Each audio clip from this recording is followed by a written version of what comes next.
How often do you watch a movie or TV show that you hate? Ooh, I try to avoid watching movies or TV shows that I hate. Right now, I think the one that I'm watching that I vehemently dislike is The Lord of the Rings of Power.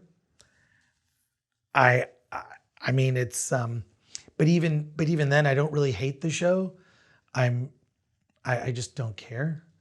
But I feel it's important that in order to have an opinion about something, you need to have seen it.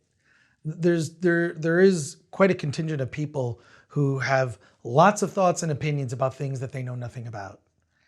And I believe it was Harlan Ellison who taught me that the common phrase that you've heard, everyone has the right to their opinion, is incorrect. You only have a right to your informed opinion. So generally, I like to wait to see a TV show or a movie before I form an opinion about it. There have been plenty of cases where trailers, especially these days, the trailers and marketing are deceptive. They represent completely differently what a show is going to be. And I think a lot of that is pandering to journalists to try to get them to think a certain way about something.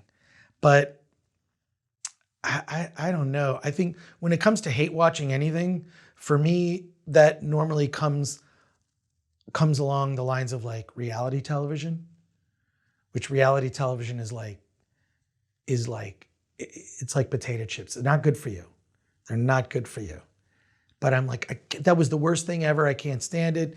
This character, I can't believe that she's with him and he's with her. Why did they break up and get back together? And I'm going to open up another bag of chips. So I tend to not hate watch movies, but I will 100% hate watch reality television, which is its own form of storytelling.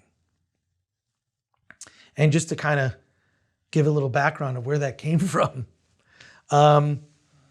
The sort of competitive reality TV shows like Survivor and whatnot can be traced back to a documentary called Hands on a Hard Body, which is a movie that I believe played Sundance. And it's about a Texas car dealership, that every year they'd have a little promotion on the radio where they would give away a truck for free. All you had to do, and they would select people from the radio listening audience, and they would be selected as contestants where all they had to do was put their hands on a truck, and the last person who still has their hands on the truck gets to keep the truck. This is a documentary film that I strongly recommend that you seek out, but it's a documentary subject that, it's got a setup, it's got a bunch of variety of characters that we meet. It's got your main conflict. You've got like what the goal of each character is. I want to get the truck because my old truck is not working.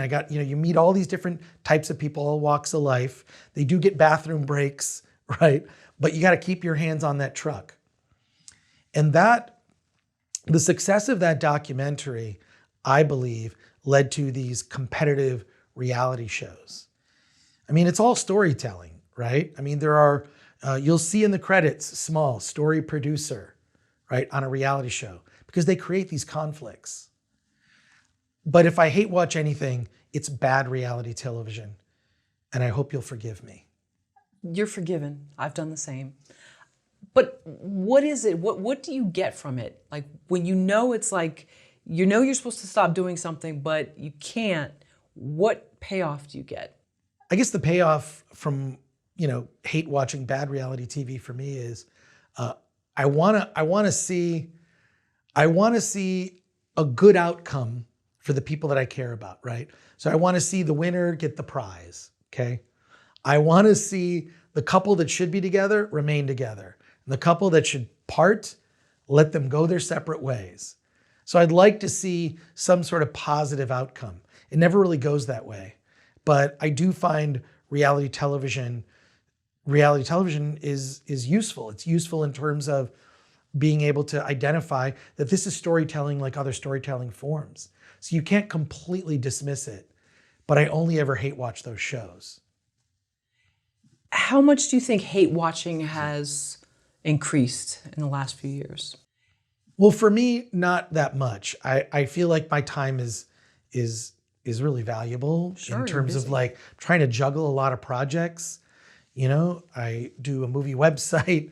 I have my own YouTube channel, and I make movies on the side.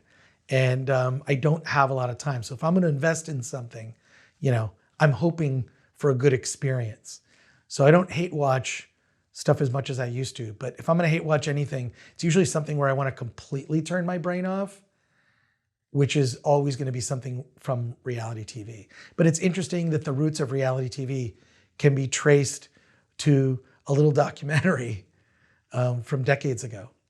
And I think what was the 7 Up series or something by the British director? I'm trying to think of what Yeah, his name 7 Up. was. That was where this British director revisited kids every 7 years just to see how they evolved and developed. Not particularly a competition show per se, but an interesting kind of check-in, you know, with like, well, how are they surviving? Right. Yeah.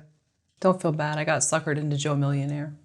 I did also. Oh my God, you're one of the few people who've seen that show. I had tried to get my cable shut off because I wanted to go cold turkey. I didn't want any more distractions.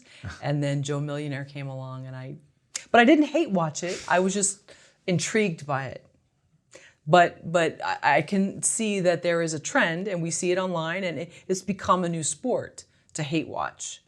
And so I just was curious why we've tipped the scales. Well, yeah, not everything has to be, you know, when we eat, not everything has to be a salad or stuff that's good for us.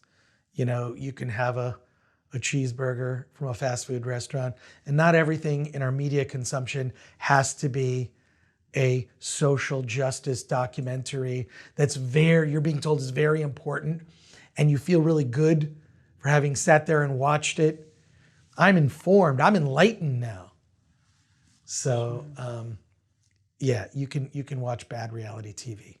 I won't judge. Okay, thanks. Well, the Road Rules wasn't bad. It was good. Yeah. That was when you first kind of like set it off as well. But Road Rules and The Real World, MTV, that was an interesting one. So yeah, no, all of that stuff. how do you deal with hate watching because you have to watch so many things? But I don't I don't really hate watch in the sense that like I don't know what I'm gonna see. Like I see a lot of indie movies that nobody sees, see a lot of independent films. I may end up hating the movie at the end, but I'm always hopeful. I'm always optimistic. I'm always optimistic. And especially when it comes to independent films, you know, I tend to overlook flaws. Because to me, an independent film is like a bird with a broken wing. I want to see it flourish. I want to see it fly. I want to see it, you know, go on and have its best possible life. But independent films, the deck is always stacked against independent filmmakers. Budget-wise, resources, marketing resources. It's the fact that you can make anything watchable on an indie level is remarkable to me. So I always look for that. So you're not setting out, sorry, to hate it. No, not setting out to hate, especially in independent film. But there are independent films I've seen that I really hated by the end. Oh man, I'm not going to name names, but they exist, quite a few.